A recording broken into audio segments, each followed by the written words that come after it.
Bismillahirrahmanirrahim. Assalamualaikum warahmatullahi wabarakatuh. Selamat pagi, siang, sore, malam teman-teman sekalian. Hari ini kita akan membahas mengenai mata kuliah biologi molekuler. Untuk temanya adalah cell signaling atau komunikasi antar sel.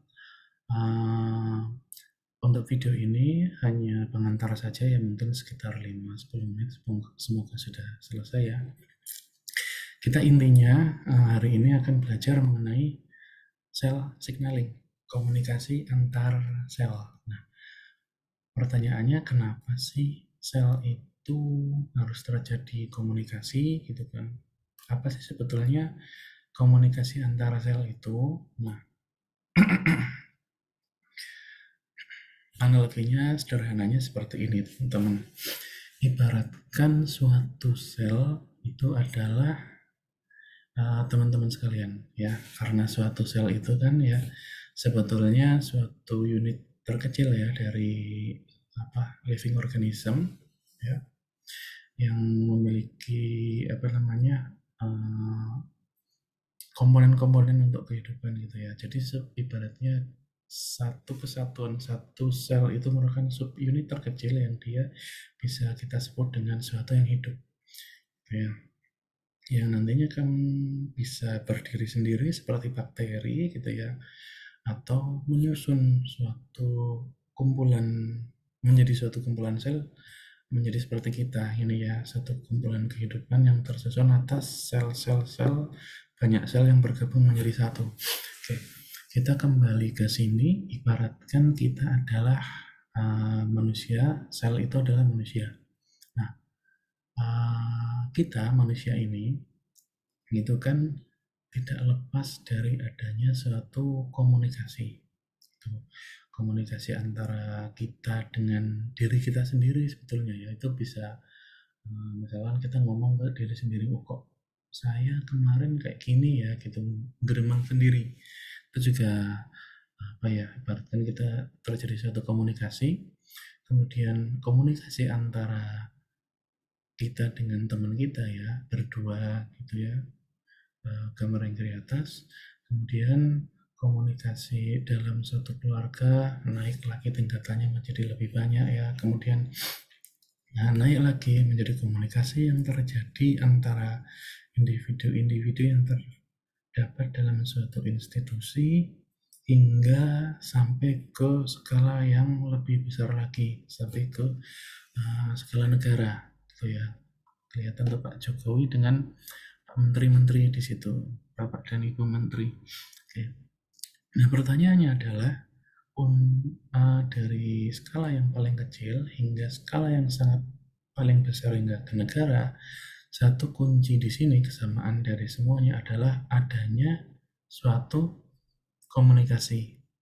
Tuh, jadi nggak mungkin udah kumpul-kumpul gini ya terus diem, semuanya diem gitu ya, kerja sendiri jalan gitu, tidak akan terjadi kerjasama yang baik karena tidak ada komunikasi. Oleh karena itu, untuk apalagi skalanya hingga nasional ya, itu sangat dibutuhkan komunikasi yang baik antara satu orang dengan person lainnya.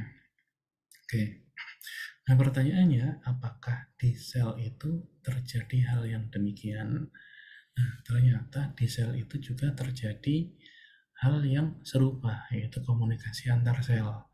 Ya, bakteri pun mereka yang single cell juga bisa membedakan antara mereka dengan temannya gitu ya. Nah, apalagi sel yang ada di tubuh manusia yang itu menyusun berbagai macam nantinya menjadi suatu seperti ini ya. Dari sel menjadi suatu jaringan hingga jaringan tersebut berkumpul lagi menyusun suatu organ menjadi sistem organ dan nantinya ujungnya adalah suatu organisme. Nah, ini organisme ini kayak tadi mirip negara gitu ya. Dibutuhkan suatu komunikasi yang baik hingga ke setiap individu yang ada di dalam tubuh kita, atau dalam hal ini adalah setiap sel yang ada dalam tubuh kita. Oleh karena itu ada yang terjadi, maaf, oleh karena itu terjadilah suatu komunikasi yang terjadi antara sel satu dengan sel yang lainnya yang ada di dalam tubuh kita. Oke, sebentar saya share whiteboard.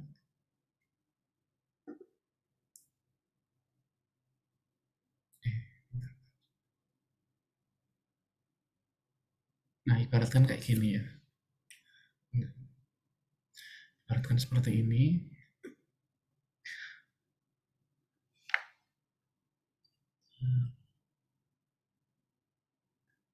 Oke. Teman-teman lihat di sini. Ya.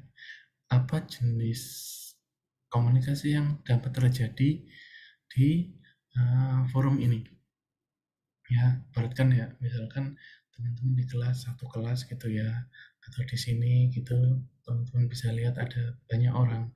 Maka di sini bisa terjadi komunikasi antara si A ini ya, yang ini komunikasi dengan sebelahnya, gitu kan. Nah, seperti ini ya, dia ngobrol gitu sebelah jajaran. Atau mungkin suatu saat si Mas ini ya, yang tadi juga kan manggil temannya yang ini, gitu kan. Mau nanya ini dong, mau nanya A, B gitu. Maka terjadilah suatu komunikasi antara Mas yang kiri ini dengan yang sebelah kanan. Atau mungkin dia manggil lagi temannya yang jauh di sana. Nah, di sini ya, di pojokan itu. Nah, jadi interaksi yang terjadi itu tidak melulu antara sel satu ya. Nanti teman-teman bayangkan sel si masnya ini suatu sel dan teman-teman ini seluruhnya adalah suatu sel. Jadi tidak melulu komunikasi itu hanya antara tetangga gitu ya. Antara si sel A ini dengan yang B. Tetapi juga terkadang bisa sampai C gitu ya, atau bahkan hingga ke D. Jadi jaraknya jauh gitu. Nah inilah, ini D ya, ini D. Nah inilah yang nanti teman-teman akan pelajari. Nah untuk terjadi komunikasi seperti ini tadi gitu ya, maka ada beberapa hal yang kita perhatikan. Yang pertama adalah jelas, yang pertama ada suatu pesan. Ya. Nah pesan yang ada di sel itu berbeda dengan pesan yang kita ketahui. Kalau kita kan bisa WA, gitu ya, Instagram, terus dan sebagainya. Kalau dulu SMS gitu. Kemudian ada email, ada voice note, video call, dan sebagainya. Itu kan merupakan suatu informasi dari kita, eh, bentuknya adalah ada gambar, video, dan sebagainya. Maka kita punya suatu pesan nih. Kayak saya bicara kayak gitu, teman-teman mendengarkan video ini, pesan yang ada di situ adalah gambar dan suara saya. Nah, yang pertama ada pesan. Nah, pesan yang ada di dalam sel itu bentuknya bukan seperti yang kita lihat di layar ini, tetapi ada suatu senyawa-senyawa kimia. Ya, bentuknya beda karena kita bisa ngomong, bisa nulis gitu. Kalau sel nggak bisa karena mereka hanya satu seperti ini, satu unit seperti ini. Oleh karena itu mereka harus berkomunikasi dengan tetangga atau saudara jauh gitu ya, dengan cara mengekspresikan suatu mayoritas ya, mengekspresikan suatu senyawa kimia gitu ya, yang nantinya akan ditangkap oleh sel lain yang jadi target komunikasi. Oleh karena itu yang kedua, selain pesan, kita butuh adanya sender atau pengirim pesan, dan juga yang kedua adalah penerima pesan. Ya, ini sel A ya, contohkan sel A dan sel B, sel C dan sel D. Nah, A ini di sini contohnya misal mengirimkan pesan kepada B. Pesannya di sini ya. Nah, C ini juga mengirimkan pesan kepada D. Si A ini mengirimkan dengan bahasa Indonesia, gitu ya. Dia orang Indonesia. Kemudian si B juga orang Indonesia. Maka di sini terjadi komunikasi yang baik. Artinya pesan itu dapat diterjemahkan. Nah, kebalikannya, contohnya adalah yang C itu dia bahasa Indonesia, ternyata yang D itu nggak bisa bahasa Indonesia, biasanya bahasa Jepang misalnya gitu.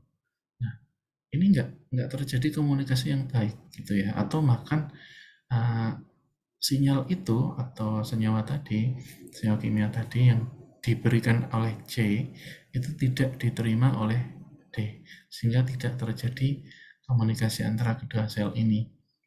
Nah, ini kaitannya dengan adanya suatu ligan, yaitu pesan yang dikirimkan ya, dengan reseptor yang ada di sel tujuan itu, sehingga antara ligan ini yang nantinya akan berinteraksi dengan reseptor ya, reseptor gini ya, ini ligan, pesan dalam bentuk ligan ya. Nah, inilah yang nantinya akan diterjemahkan menjadi suatu informasi yang akan diterima oleh sel B dari sel A. Begitu juga sebaliknya, nantinya ketika ada suatu pesan ke sini dan ada reseptor yang sesuai untuk menangkap pesan dari sel B ini dalam bentuk senyawa kimia ya kebanyakan, maka disinilah terjadi suatu komunikasi atau signaling di sini ya, sinyalnya diterima ya. Analogi lain, kalau teman-teman nonton TV ya, TV itu kan kayak gini, ada pemancar terus disiarkan gitu.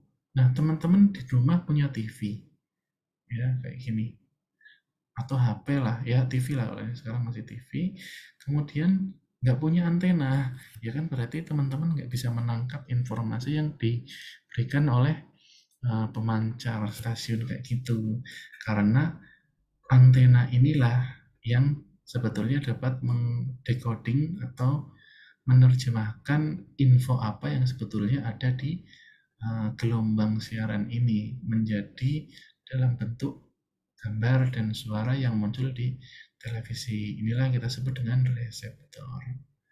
Nah, reseptor itu nanti ada lokasinya di beberapa tempat di tubuh kita. Gitu. Nah, kita bahas nanti. Ya, oke.